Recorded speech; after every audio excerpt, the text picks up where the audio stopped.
Às vezes as pessoas chegam no meu consultório, né? Elas chegam querendo libertar uma dor e eu tô sempre disponível para ajudar a pessoa a se libertar. Porém, o que a gente precisa entender é que às vezes existe um apego muito grande em não querer soltar uma história. E essa íntegra, ela chegou se sentindo muito mal porque ela tinha um marido e ele traiu ela. Literalmente. Traiu não chegou a trair, mas ela se sentiu traída. Ela viu uma mensagem dele e se sentiu traída. E aí ela não conseguia soltar aquela história, né? Ela já tinha discutido, já tinha brigado e já tinha passado meses e a mente dela capturava ela e botava ela lá de volta.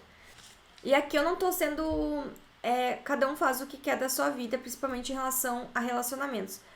Mas se existe uma conduta de que alguém já te traiu, e aí você diz assim, nossa, eu quero voltar pra pessoa, vou perdoar ela, perdoe mesmo. Porque se você voltar pra pessoa querendo ferir ela com o que ela fez, você não perdoou.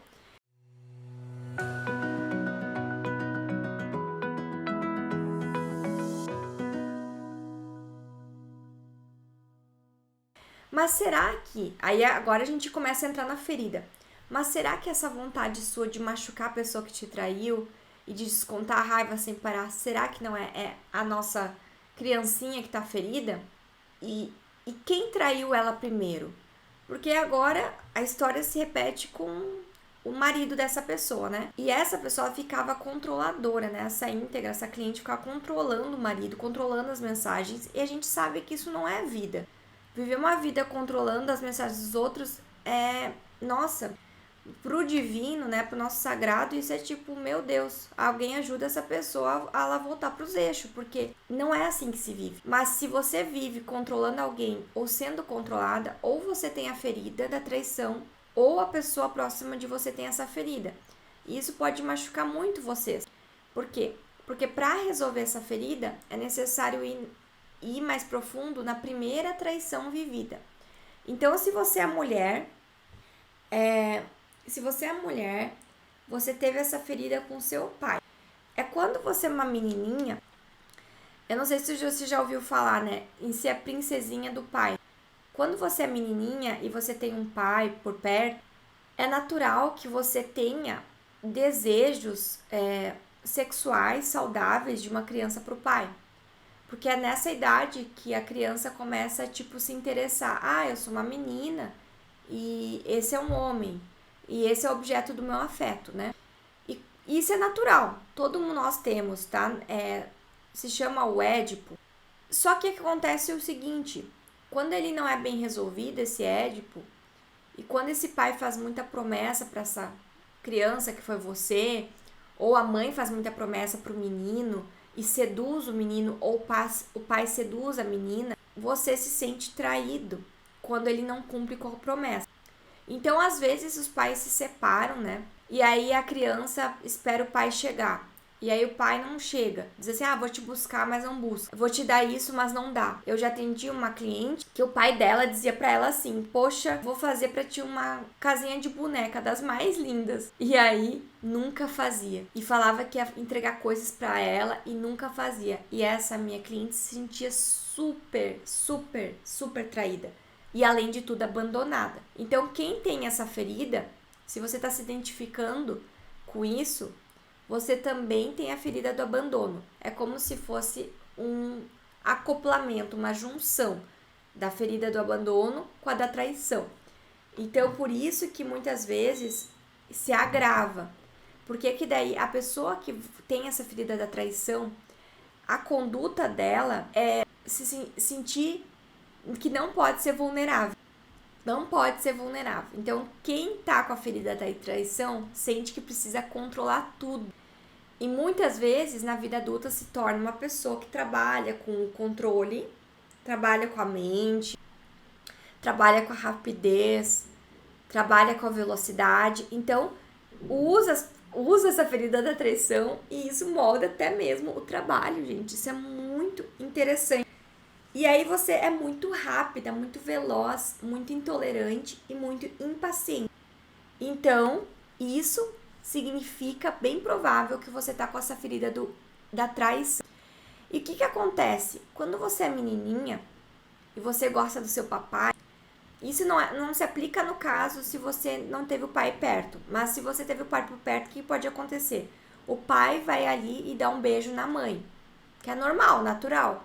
Só que pra você como criança, você experimenta como uma traição.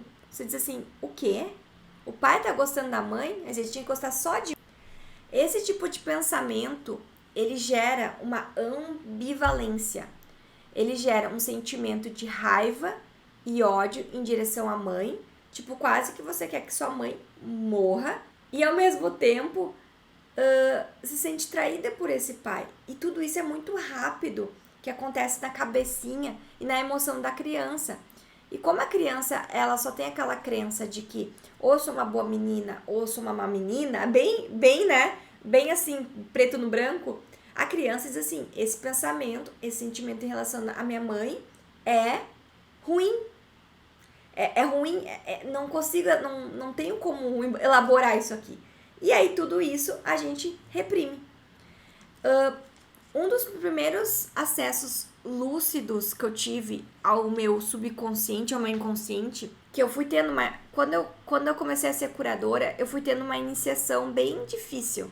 Sabe quando a gente é levada pra navegar em coisa ruim? E uma das primeiras coisas que eu fui acessar foi meu complexo de Édipo. Foi a coisa mais horrível da minha vida. Mas eu assim, ó, deixou no chinelo qualquer livro de psicologia, porque quando eu acessei o meu complexo de Édipo, eu entendi várias coisas que eu sentia culpa. Porque quando a gente é criança e menina e a gente tem ódio e quer matar a mãe porque a gente quer ficar com o pai, a gente reprime esse tipo de sentimento.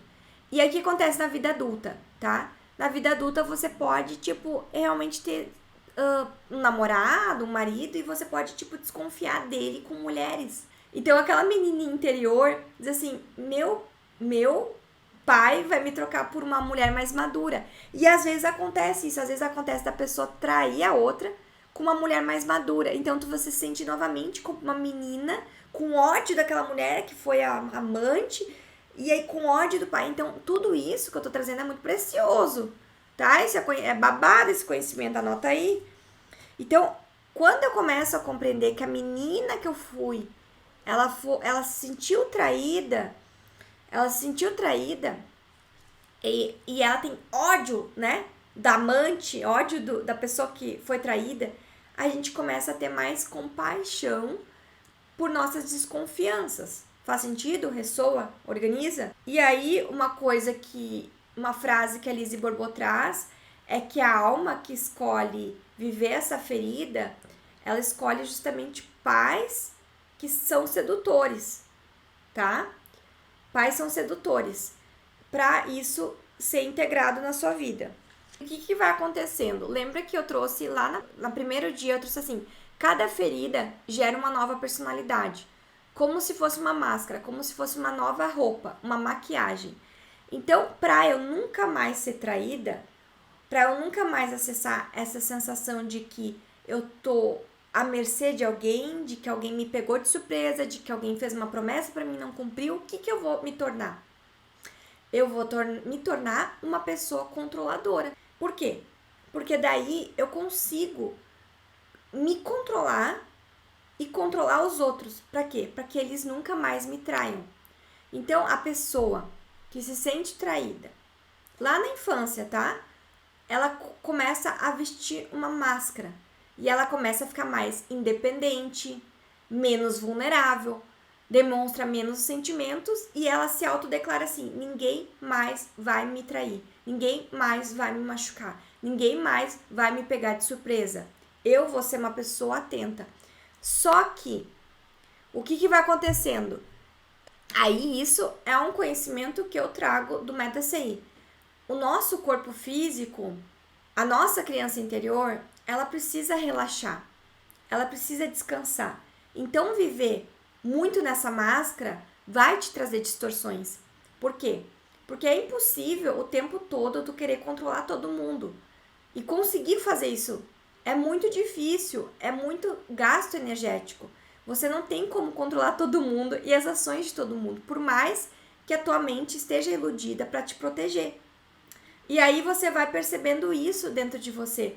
Se vale a pena continuar com essa controladora muito severa, principalmente nas relações afetivas, principalmente em amizades. Tem pessoas que são tão controladoras que não deixam você ser amiga de outra pessoa. Então é muito relevante você observar se você é a pessoa que controla ou se você é a pessoa controlada.